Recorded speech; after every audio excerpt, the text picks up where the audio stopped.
What's up, beautiful souls? Welcome to this Saturday night soul session, Deeper Truth Healing Hour with me, Reverend LC. I'm grateful as always to be here. Again, am always grateful when I get to come and sit in a space of healing and sharing.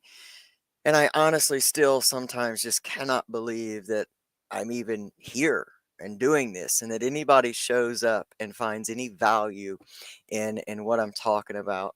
And I hope that you find value in what I want to talk about tonight because it's with a really heavy heart and in the midst of a process that I get to come to you tonight. And of course, like most things that are really heavy and when we're going through it, we often question whether we should share and different places, but I feel for me that in my message that it's often valuable for me to share while I'm going through it, sometimes especially if it is something that is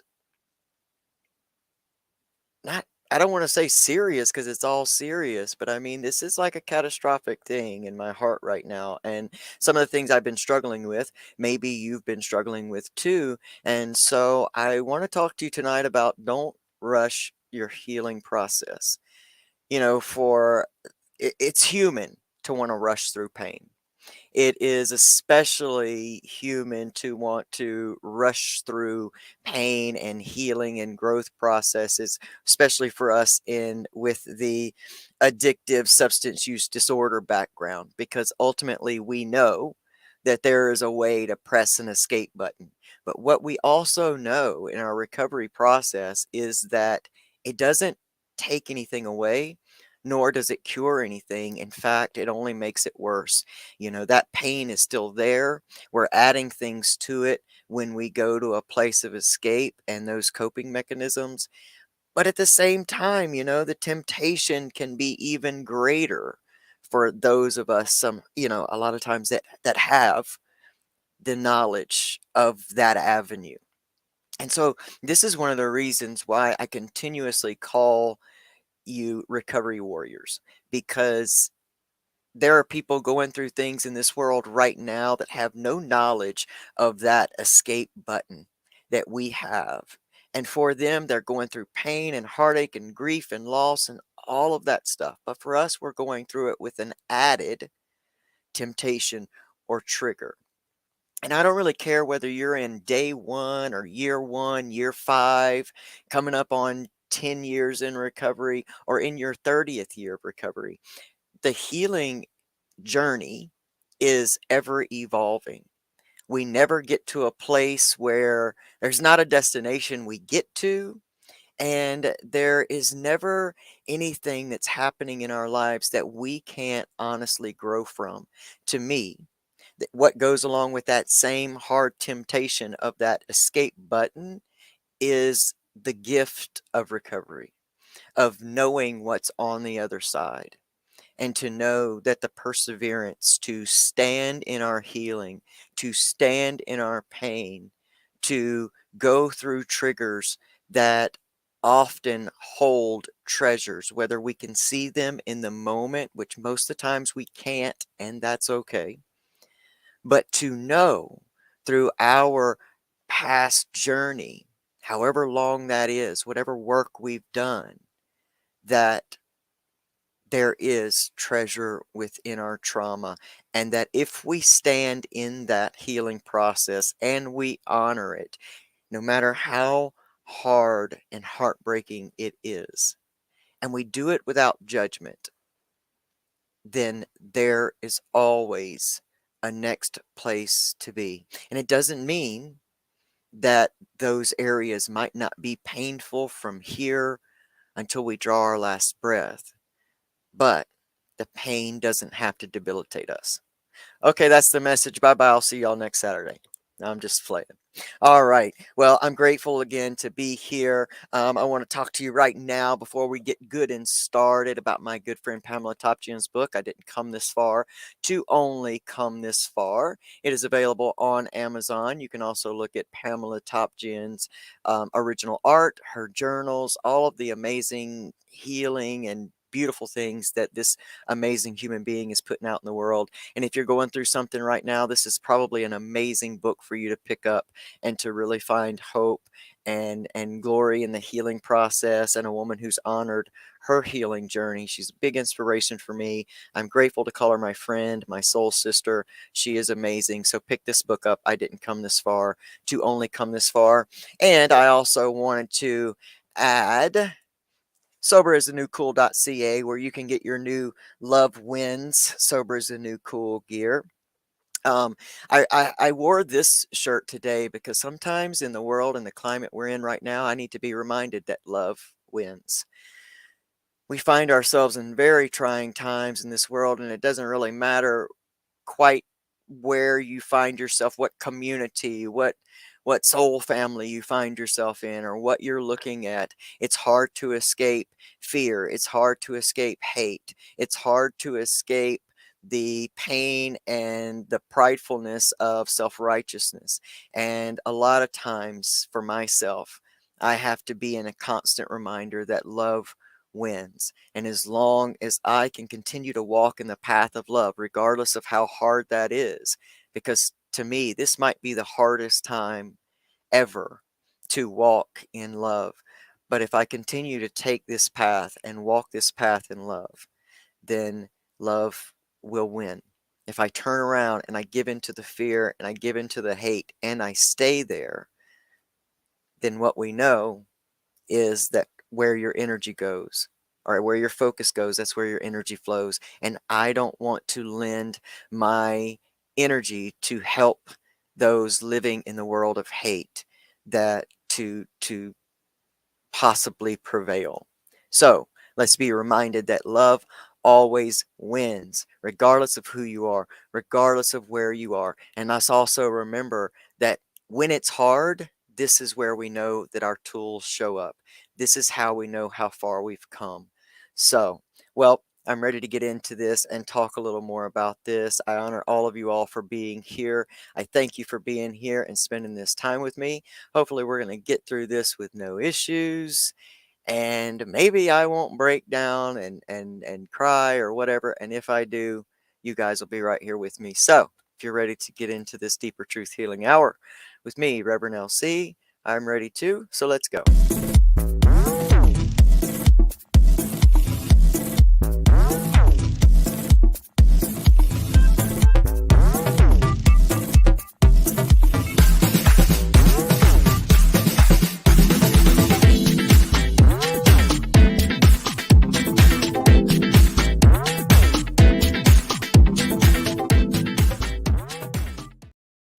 What's up, beautiful souls? Let's look at who's in the house. What's up, Joni Faulkner? Hey, Pamela Topchian, my sister, my soul sister, my soul family.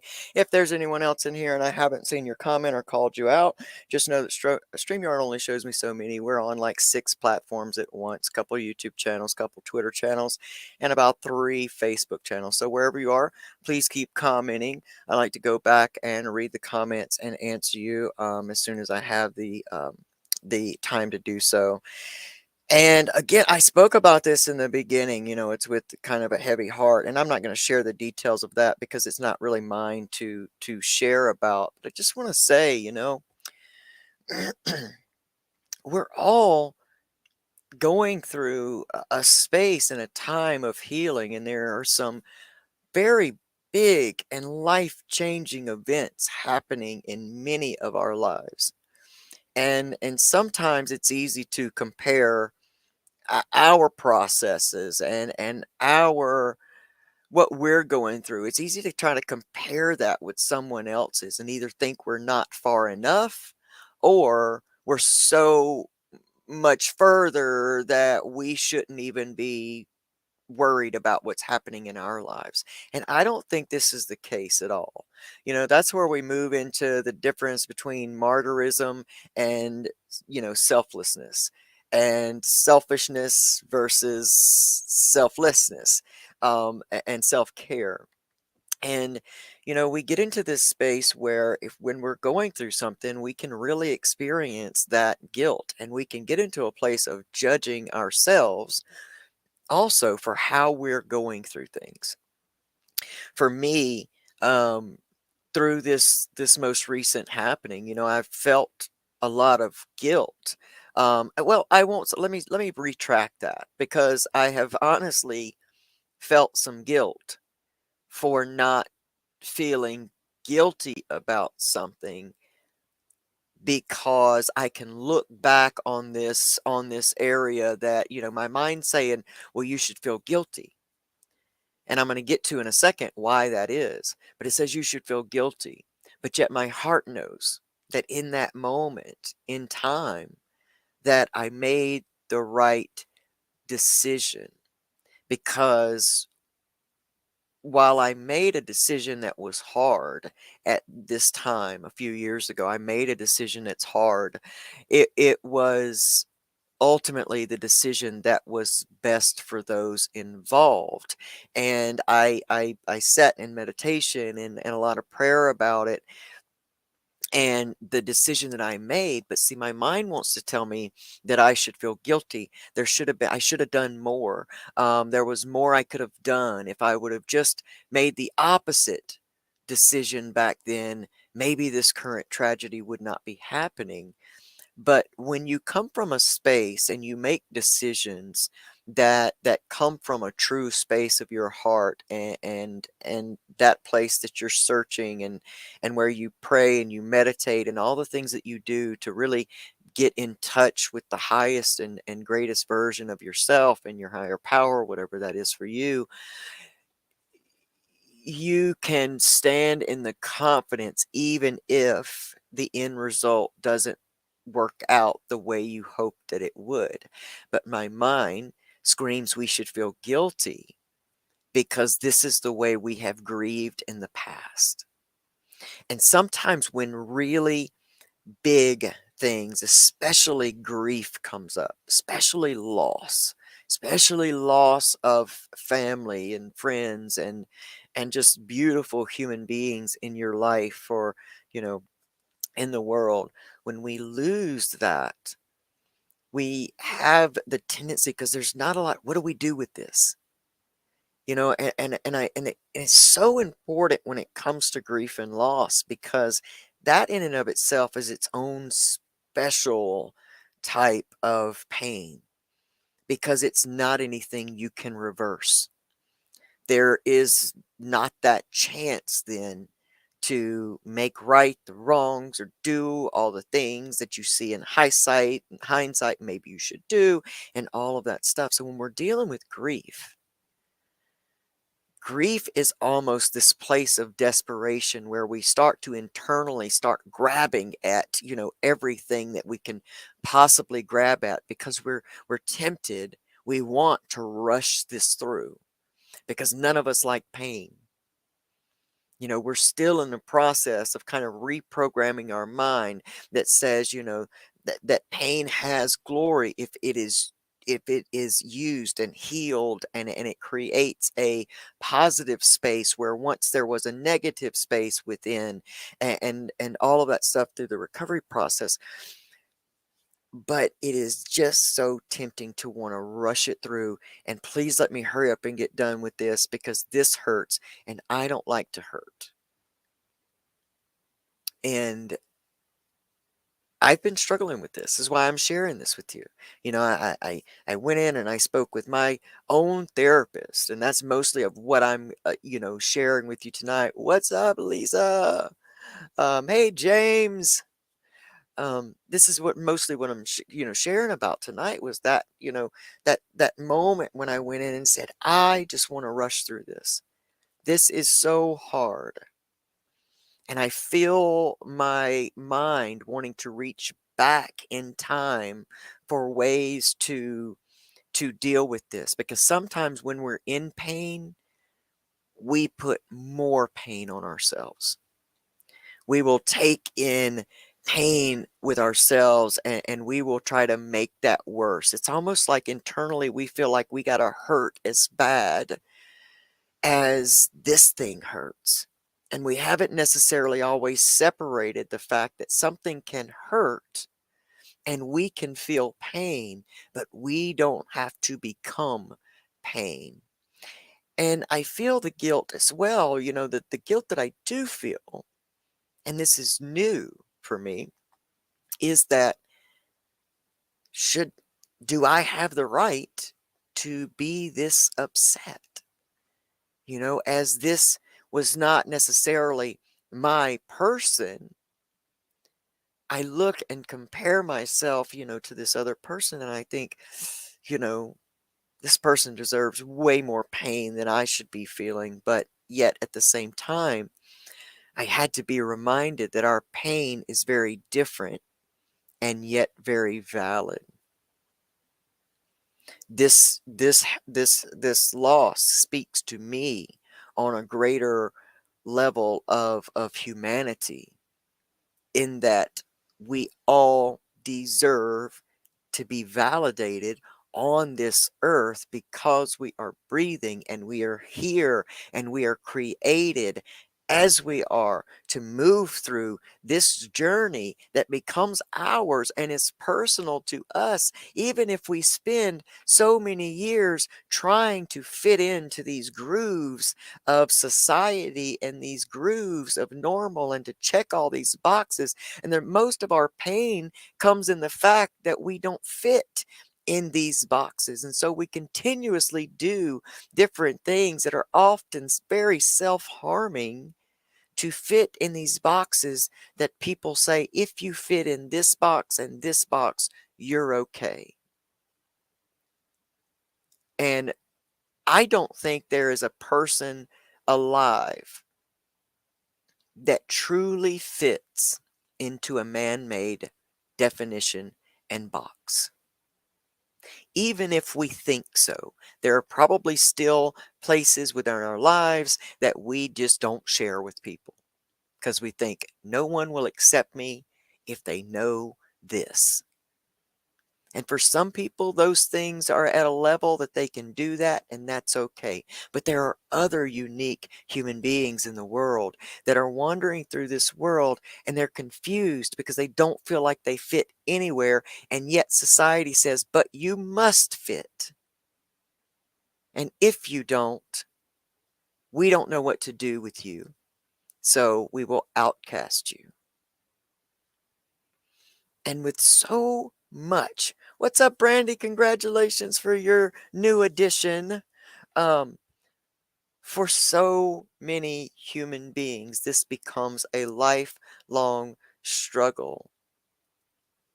And I just, and in the climate we're in now, we have so many people grabbing their 2 seconds of fame because they jump on a bandwagon of a conversation that they forget is hurting real human beings.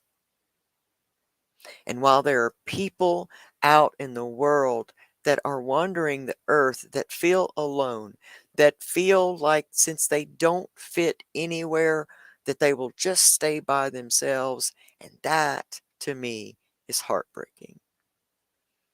And so when I visit this pain that I'm in and this loss, what's up, Jimmy?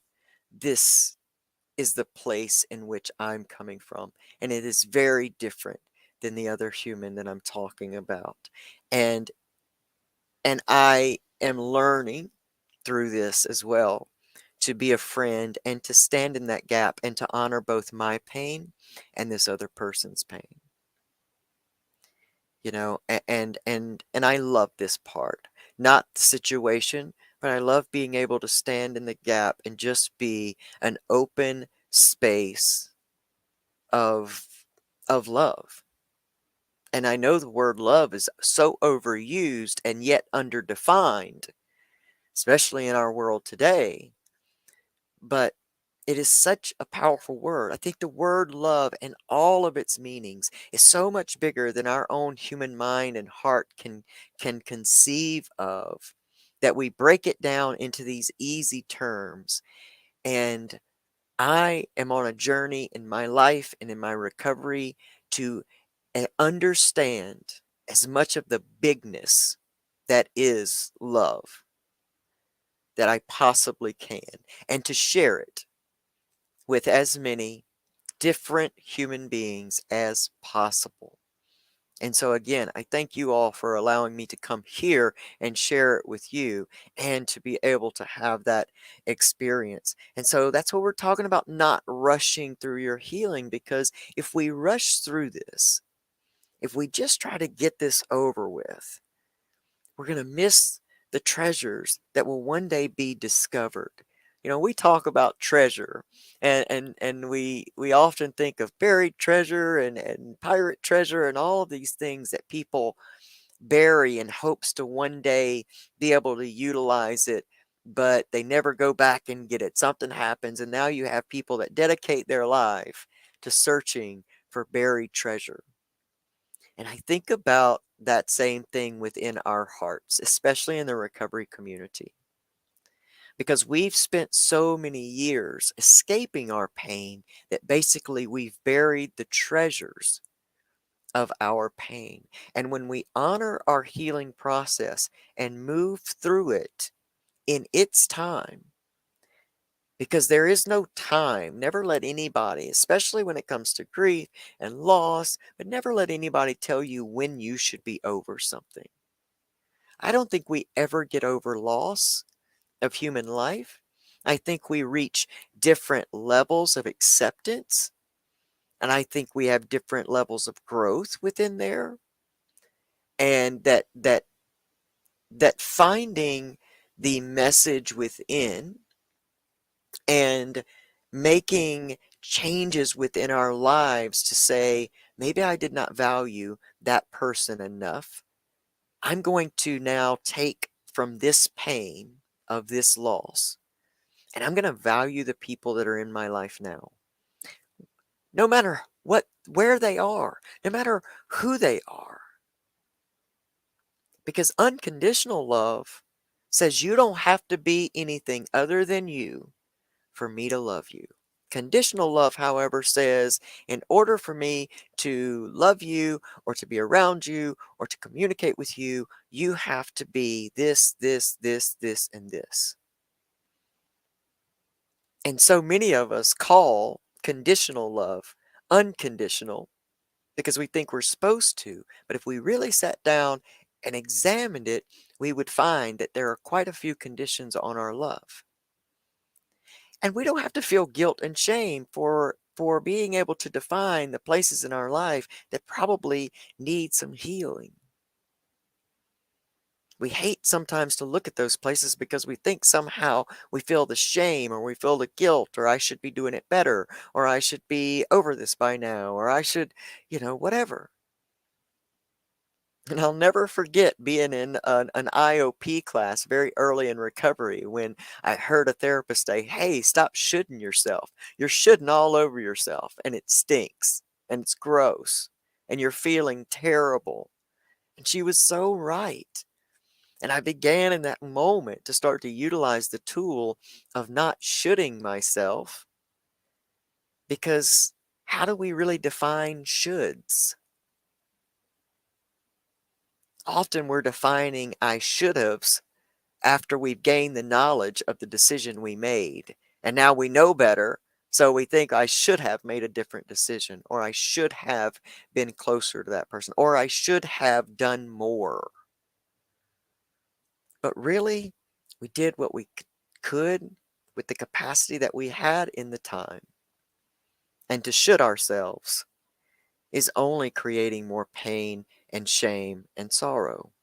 And for those of us in the substance use disorder recovery process, those things become toxic because the disease of addiction is fueled by shame and guilt and shoulds. And so we learn at whatever stage of the process you're in to stop those moments when they occur and to redirect that energy. And while in this time of grieving that I'm working through now, I'm going through so many emotions within what seems like the span of a day, and really it's the span of minutes. And I want to scream so loudly at humanity and say, what's wrong with us? How easy is it because of our social media, because of the pushes of the buttons, and we're not really in the room with people to see how what we're saying or how we're acting is affecting them. It's easy for us to forget that there are human beings on the other side of this stream that are hearing how unvalidating you believe they are. And it's so easy for us to forget. And so I'm going through the process where I get so mad and I want to do something. And then I get so sad. And yet I feel my soul say, it's not time to move yet. It's not time to move yet. I'm building a message within you, Elsie, but it is not time to deliver it. Because if you deliver it now, you're very likely to cross that very thin line of being in the same energy, in the same space, just believing you're on the right side. And so through this pain, I'm honoring this process and I'm reminding myself not to rush through it. I'm reminding myself not to escape. And I'm holding space for myself when I do escape, if I want to spend all day in my chair watching Netflix, because it's so much easier to do than to continue to ask the questions in my mind, to continue to notice how broken my heart feels, how empty my world feels at moments. And I had to be reminded not to judge myself for how I'm going through this. Because in the initial process, I told you guys I ran straight to my therapist's office. Like I needed to say this out loud to another human being that was not going to placate me or tell me, it's okay. Somebody that was just going to had to hold space for me and is really good at it and was also able to lend me some extra tools or remind me of tools that I had, but to also give me wisdom. And one of those great nuggets of wisdom was don't judge yourself. Because in that space where I was saying, well, my mind's telling me that I should feel guilty about this certain situation, but my heart is saying that I did make the best decision for all that was involved. And I was still, even though my heart was saying, you made the right decision, Elsie, my mind was saying, yeah, but it would be so much easier if we could just get down in this pain and feel some familiar feelings like guilt. That's familiar. That will somehow help in this situation. And then that leads to judgment of saying, well, I shouldn't be feeling that.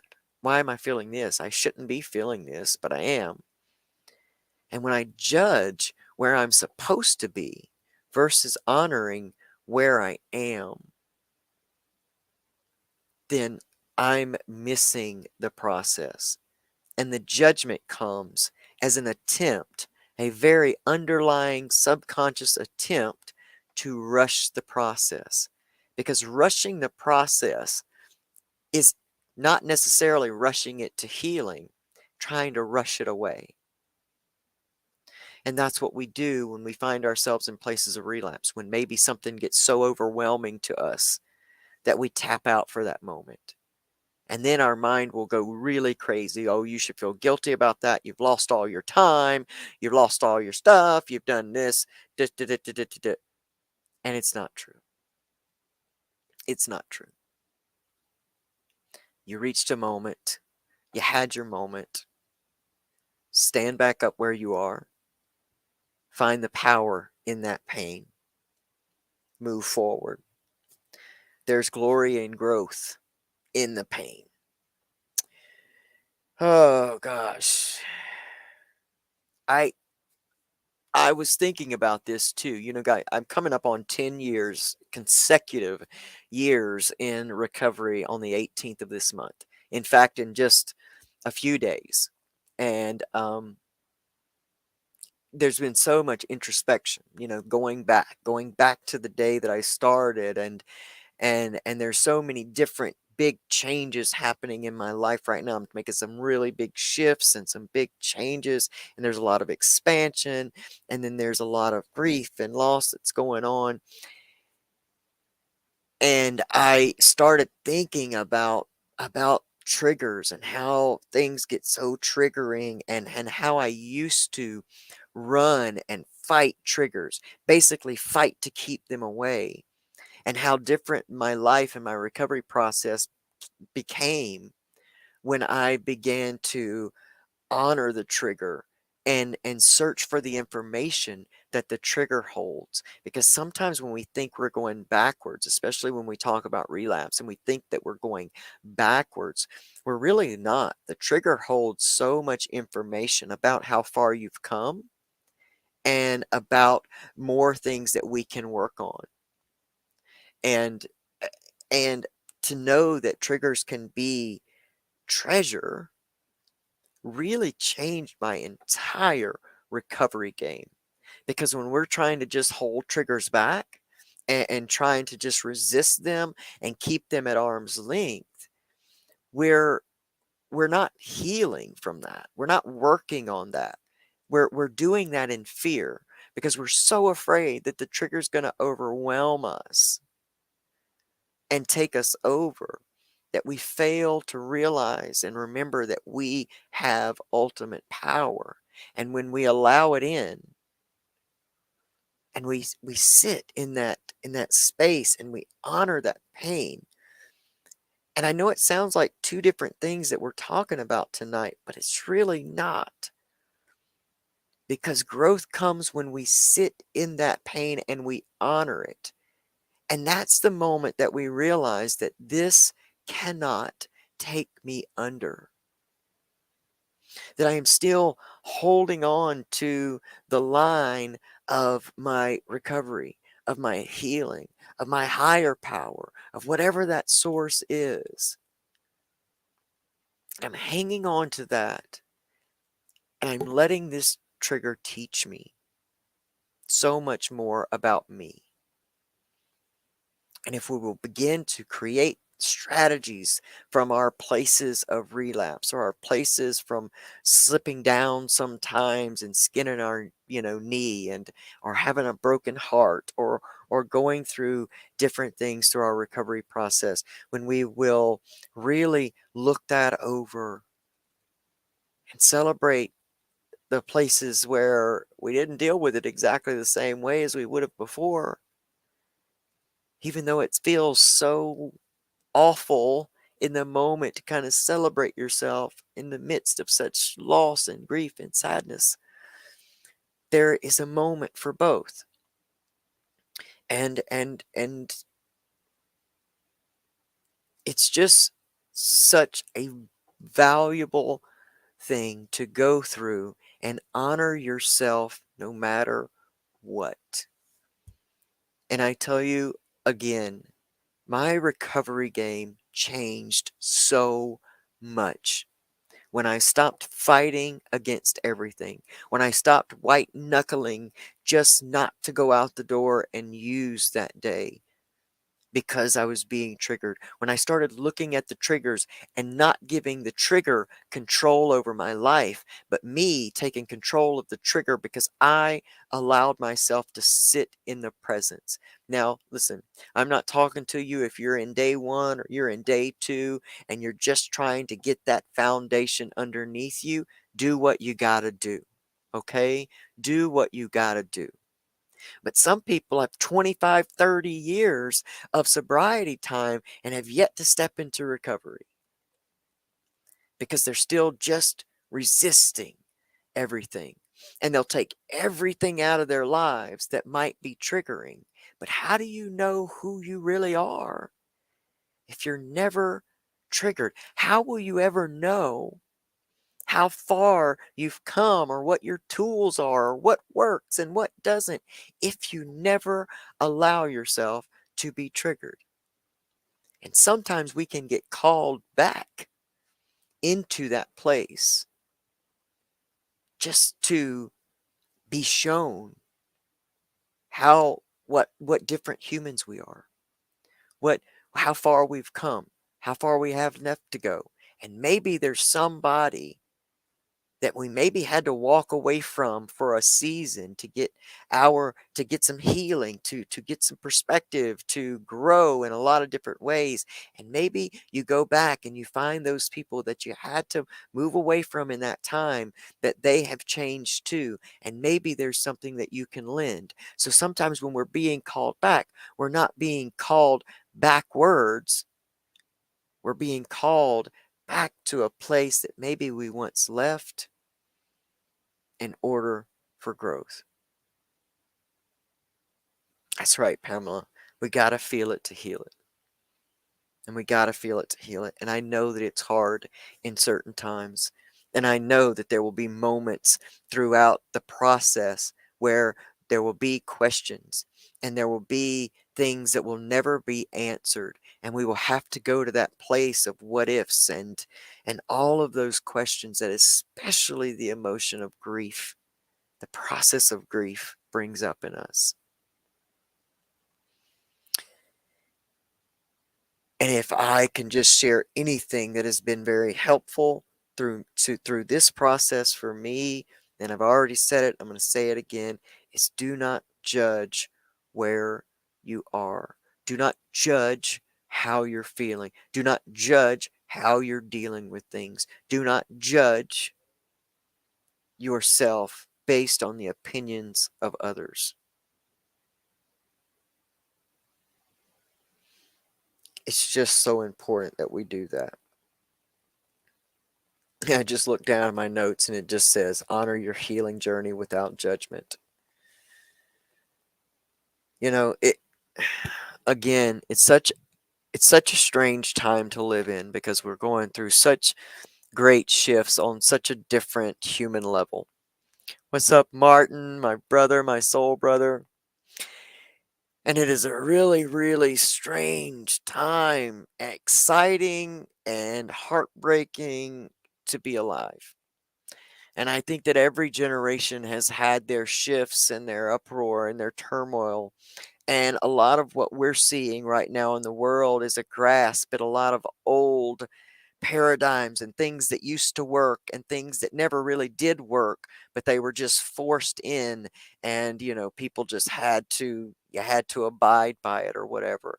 And I gain hope, clarity, and I get upset sometimes and angry that I see us going back to topics and places that we've already fought before. We've already, gained clarity on. And I'm reminded and I get excited because I see these last ditch efforts to grasp on to the last remaining roots of power that are still reachable by us. But I just want to remind people that for every moment of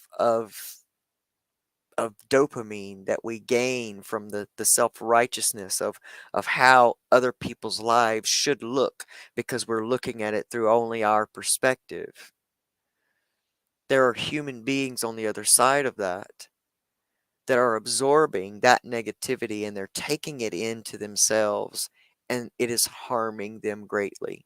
And they're forgetting, or maybe they've never known that their uniqueness is what makes them special. That the the creation of just that human being as they are going through what they're going through is their journey. And the honest truth is, it has nothing to do with the rest of us because each and every one of us are here for that very same purpose. We all have our own manifesto. We all have our own designed places that we can go and that we should go, and things and healing times that we should go through, and parts of our journey. And some of it will make sense at some point and some of it never will. But at the point that we are as divided as we are in the world right now, we make ourselves so weak because we are losing valuable talented human beings because they are in the world feeling all alone, because they're not aware that their uniqueness is their superpower, and that honoring your own uniqueness is what truly creates this greatness and this true love of life. And if we think that some other box on the list of what's acceptable boxes to be a human being, especially in this country, probably the world, if we think that another box holds our happiness, we are going to be so greatly diminished when we find out that that box doesn't hold all that you are either. And so let's, if we're watching this podcast and others like this, let's remember that love wins. Let's remember to walk in love. Let's remember that when something or someone and their lifestyle or whatever it is triggers us, that that's an us issue. It's not a them issue. It's an us issue. And that we do the work upon ourselves, that we remind ourselves that as unique as we are, others are as well. But let's just remember that there are human beings in the world that are feeling alone and they're hurting and they're in spaces where they don't feel like they belong anywhere. And if quite a few of us, if enough of us keep continuously reminding people and ourselves that we belong no matter what, maybe we can help love win versus what's happening. And let's just remember too that where our attention goes, that is truly where our energy flows. And we may be helping the fear grow, we may be helping the hate grow just by our sheer attention on it. And so, I'm going to continue to try to walk on the side of love. I'm going to honor the life that was lost that I have been talking about today in what is such a tragic and sad way. I'm going to continue to honor that human life by honoring my human life and by reminding myself that my experience and my uniqueness is valid regardless of who thinks it might not be. And that as long as I constantly and consistently stay true to me and honor my journey and continue to grow and evolve and heal, then I'm doing what I'm supposed to do here. And if I can continue to give a message of love, I will give it until it is no longer my place to do. And so that's going to be my goal through this thing. And anyone who may be out there feeling alone in whatever space you're in, or feeling like your life is not valid, or feeling like you don't fit into the boxes, good. Don't fit into the boxes. They're very limiting. And there's not one box that holds your happiness more than another box. Love yourself. Find ways to do that. Surround yourself with voices that tell you that you're amazing and that your life here on this earth is so that there's gratitude for that, and people that hold space for you as you, not the you pretend to be or the you think you have to be to fit in, but the you that you are. I am a blessed human being to have people right here in this chat who honor and hold space for me just as I am. And they don't pressure me to make decisions that make me fit into boxes or check boxes. But people who truly love me, and I love all of you back. It's just, I'm blessed in this situation that's happened and this place where we find ourselves right now, and the loss of this beautifully talented human being reminds me that I am a blessed human being, and I'll continue to try to make hold a space for people in the world that feel like they have no one. So on that note, I wish you guys the most amazing week. And don't rush yourself. Don't rush yourself through whatever phase of healing you're in. If you're not in a place of grief and loss, and you're just going through a place of frustration or whatever it is in your life and your recovery, don't rush your healing process. Embrace it. There is there are gifts. There is treasure within whatever tragedy you're going through. And for those who are grieving the loss of their loved ones tonight, my heart is with you. I hold you in my heart and I love you. And I hope that you honor your healing as well.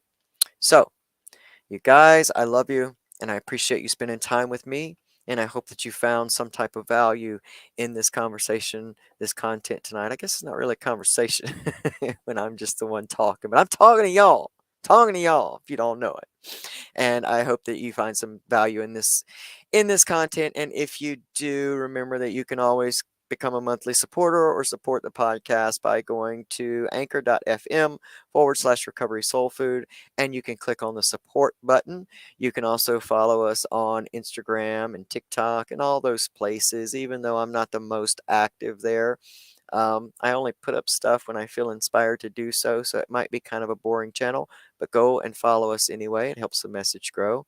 I appreciate you. This will be an immediate download, be available in about an hour on Spotify and tomorrow on Apple Podcasts and Amazon Music and all of those places. And so, if you have the ability, make sure that you go and, subscribe to those channels and do all the stuff, please, and leave a review if you find value in this. And I appreciate you. Also, don't forget, pick up Pamela Topjian's book. I didn't come this far to only come this far by going to Amazon.com and typing in Pamela Topjian. It is an inspiring book, and I can't wait. You can also check out Martin John's podcast, the Recover Yourself podcast, over on YouTube. It's an inspiring podcast, and I love him so much. I love all of you. Oh, also remember, pick up your love wins, the new Sober is the New Cool gear at soberisthenewcool.ca, and join me at 7 p.m. Eastern Standard Time with Sober is the New Cool's beautiful Kim Bellis over on Instagram. She's going to help me bring in my 10-year recovery anniversary, if you will, on Tuesday night, 7 p.m. Eastern Standard Time. So join us over there. Sober is the New Cool on Instagram. All right. I think that's about it. Y'all have an amazing, amazing week. Enjoy your Sunday and all those cool things. And I'll see you next week. Bye.